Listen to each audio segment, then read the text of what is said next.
ભાવનગરથી મહત્વના સમાચાર સામે આવી રહ્યા છે। બગદાણાના યુવક ઉપર થયેલા હુમલાના કેસમાં સરકાર દ્વારા એસઆઈટીની રચના કરવામાં આવી હતી અને વારાફરતી દરેક લોકોને તપાસ માટે બોલાવાયા હતા। 2 દિવસ પહેલા તપાસ કરનાર બંને પીઆઈની પણ પૂછપરછ કરવામાં આવી હતી અને મુખ્ય ફરિયાદી નવનીત બાલદિયાને પણ પૂછપરછ કરવામાં આવી હતી। હવે આ મામલે મોટા સમાચાર સામે આવી રહ્યા છે। સમગ્ર ઘટનામાં ફરિયાદી દ્વારા વારંવાર જેનું નામ લેવામાં આવી રહ્યું હતું એવા માયાભાઈ આહિરના દીકરા જયરાજ આહિરને પણ હવે પૂછપરછ માટે એસઆઈટી દ્વારા સમન્સ પાઠવવામાં આવ્યું છે।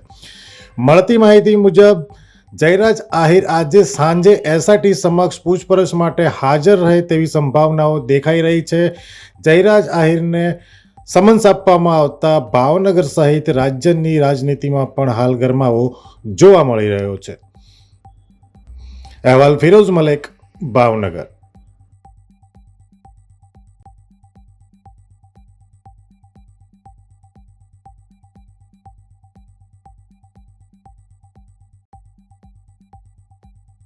અમે તમને આપીશું પળેપળના સમાચાર। જો તમે અમારા નિર્ભય માર્ગ ન્યૂઝ ચેનલને સબસ્ક્રાઇબ કર્યું નથી તો અત્યારે જ નીચે આપેલા આઇકોન બટન પર ક્લિક કરીને સબસ્ક્રાઇબ કરો અને શેર કરવાનું ભૂલશો નહીં।